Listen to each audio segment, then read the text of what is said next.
नमस्कार। द्वितीय वर्ष कला हिंदी साहित्य के प्रथम प्रश्न पत्र रीतिकालीन काव्य में हम चतुर्थ अध्याय किस्सा प्रसंग व्याख्या पढ़ रहे हैं। घनानंद के कवित, जिसमें पृष्ठ संख्या 45 पर मैं आज आपको पद संख्या 5, 6 और 7 का अध्ययन करवाऊंगी। भोरते सांझ लो कानन और निहारती बावरी नेकुन हारती, सांझते भोर लो तारनी ताकि वो तारनी सो एक तार न टारती, जो कहूं भाव तो दीठी परे घनानंद आंसुनी अवसर गारती, मोहन सोहन जोहन की लगिए रहे आखिन के और आरती। इस पद में घनानंद ने वियोगिनी नायिका की स्थिति का चित्रण किया है और मैंने ये बताया था कि घनानंद प्रेम की पीर के कवि हैं और उनका लौकिक प्रेम कालांतर में अलौकिक प्रेम में परिवर्तित हो गया था।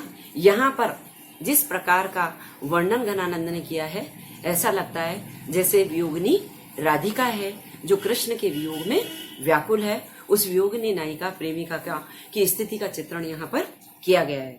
भोरते सांझ लो कानन और निहारती, भोर यानी सुबह, सांझ यानी शाम। ये नायिका सुबह से शाम तक कानन और यानी वन की ओर, निहारती यानी निरंतर देखती रहती है, यानी कृष्ण के आगमन की प्रतीक्षा करती है। बावरी नेकुन हारती, निरंतर प्रतीक्षा करते हुए वो पगली जरा भी हारती यानी थकती नहीं है। सांझते भोर लो तारनी ताकि वो, और सांझ से भोर तक यानी सुबह, शाम से सुबह तक, तारनी ताकि वो, तारनी यानी तारों को, आकाश में जो तारे दिखते हैं उनको ताकती रहती यानी देखती रहती है। तारनी सो एक तार न टारती, और तारों की ओर से एक टक निरंतर निहारती रहती है और एक पल भी अपनी पलक नहीं हटाती है, अपनी आंखें नहीं हटाती है। इस पंक्ति में यमक अलंकार है, तारनी तारनी। तारनी यानी तारे, आकाश के तारे, और तारनी यानी आंखों की तारे, यानी आंखों की पलकों को जरा भी नहीं झपकाती है। जो कहूं भाव तो दीठी परे, और अगर कहीं भी अपना प्रिय दीठी परे यानी दिखाई देता है, अपने प्रिय के ऊपर दृष्टि पड़ती है तो घनानंद कहते हैं आंसुनी अवसर गारती। अगर प्रिय दिखाई देता है तो उसको देखने के स्थान पर आंसुनी यानी निरंतर अश्रुपात करते हुए, अवसर यानी अवसर को, गारती यानी नष्ट कर देती है, गला देती है। यानी अगर प्रिय कहीं दिखाई देता है तो उससे मिलने के स्थान पर, उससे बात करने के स्थान पर अश्रुपात के द्वारा उस अवसर को समाप्त कर देती है। मोहन सोहन जोहन की, मोहन यानी मन को मोहित करने वाले, सोहन यानी सामने, जोहन यानी देखने, अपने मन को मोहित करने वाले श्री कृष्ण को सामने देखने की लगी रहे आंखन में और आरती, आरती यानी इच्छा, उसकी आंखों में निरंतर इच्छा जागी रहती है। अपनी आंखों से निरंतर मन को मोहित करने वाले श्री कृष्ण को निरंतर देखना चाहती है, लेकिन अगर कृष्ण सामने दिखाई देते हैं तो रो करके उस अवसर को समाप्त कर देती है। इस पद में ब्रज भाषा का बहुत ही मधुर रूप, साथ ही तारनी ताकि वो, तारनी सो एक तार न टारती, सांझ से भोर लो, यहाँ पर अनुप्रास अलंकार है, यमक अलंकार है और भाषा का प्रांजल्य रूप और मधुर रूप यहाँ पर दिखाई देता है। वियोग यानी श्रृंगार के वियोग पक्ष की प्रधानता यहाँ पर दिखाई देती है। मीत सुजान अनीति करो जिन, हाहा न हुजिए मोही अमोही, दीठी को और कहूं नहीं ठोर, फिरी द्रग रावरे रूप की दोही, एक विसास की टेक लगी रहे, आस रहे बसी प्राण बटोही, हो घनानंद जीवन मूल, दही कित प्यासनी मारती मूल। यहाँ पर सुजान को संबोधित करते हुए घनानंद कह रहे हैं कि सुजान के द्वारा निष्ठुर व्यवहार जो किया जा रहा है, उपेक्षा जो की जा रही है, उससे बहुत व्याकुल है घनानंद। मीत सुजान, हे प्रिय सुजान, मित्र सुजान, अनीति करो जीने, जीने यानी नहीं, मेरे साथ तुम अनीति मत करो, अन्याय मत करो। हाहा न हुजिए मोही अमोही, मैं तुम्हारे हाहाकार करता हूं तुम्हारे सामने, यानी तुम्हारे सामने प्रार्थना करता हूं कि मेरे प्रति मोही अमोही, मेरी तरफ हुजिए नहीं मत हो, मेरी ओर से तुम निष्ठुर मत बनो, निर्मोही मत बनो। दीठी को और कहूं नहीं ठोर, मेरी दृष्टि को, मेरी आंखों को कहीं और जगह नहीं है, क्योंकि फिरी द्रग रावरे रूप के दोही, रावरे यानी तुम्हारे, आपके, द्रग यानी आंखों में, क्यों, दोही यानी दुहाई यानी अधिकार।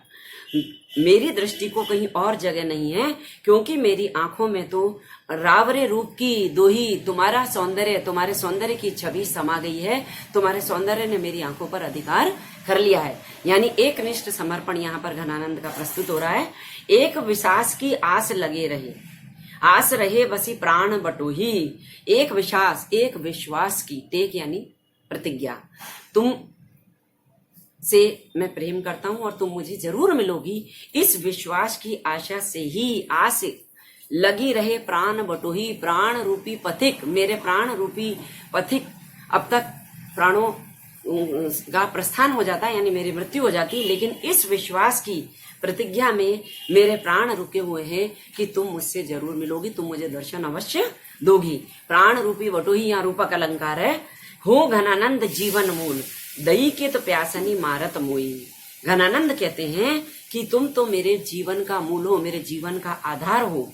तो फिर दई कित, हे देव, हे परमात्मा, कित यानी क्यों, प्यासनी मारत मोही, तुम तो घन के आनंद हो, आनंद के घन हो, यानी आनंद के भंडार हो, या आनंद के भंडार रूपी बादल हो। यानी जैसे बादलों में जल की पर्याप्तता रहती है, जल की वर्षा करते हैं, तो हे घनानंद बोल रहे हैं कि हे सुजान, तुम तो मेरे जीवन के आधार रूपी आनंद के घनों, आनंद रूपी जल की वर्षा करने वाले हो। तो फिर मुझे वियोग की आग में क्यों जला रहे हो, मुझे प्यासा क्यों मार रहे हो, यानी अपने दर्शन रूपी बादलों की वर्षा करके मेरी प्राणों को तृप्त क्यों नहीं करते हो। यहाँ पर भी आग्रह और निवेदन है, व्याकुल आग्रह और निवेदन है, एक अभिलाषा और आकांक्षा घनानंद ने प्रस्तुत की है सुजान के समक्ष मिलने के लिए।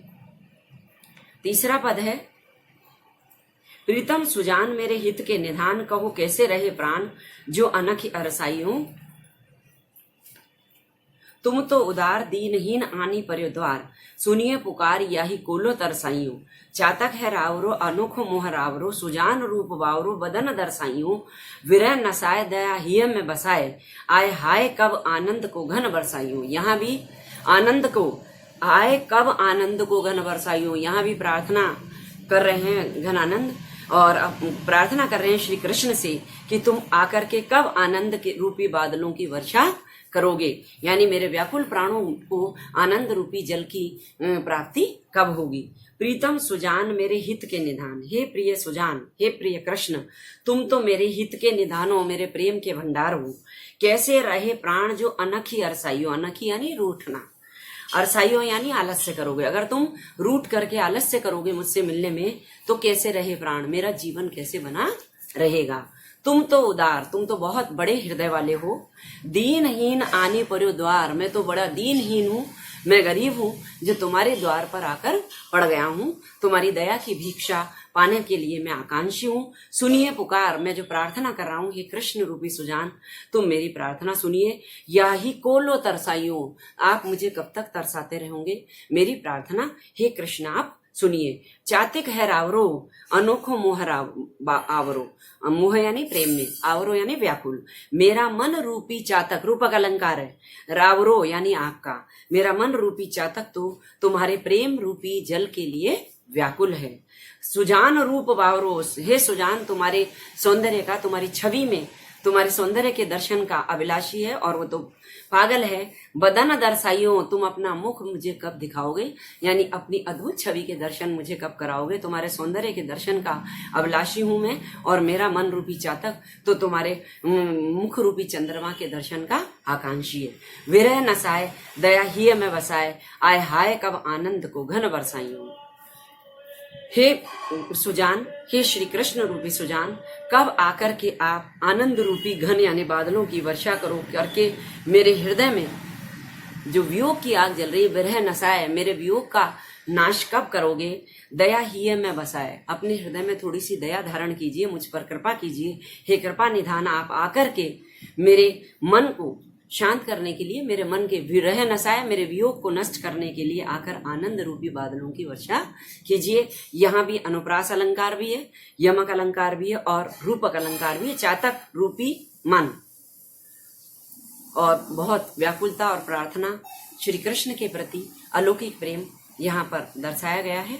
घनानंद का प्रेम और वियोग वर्णन यहाँ है। धन्यवाद।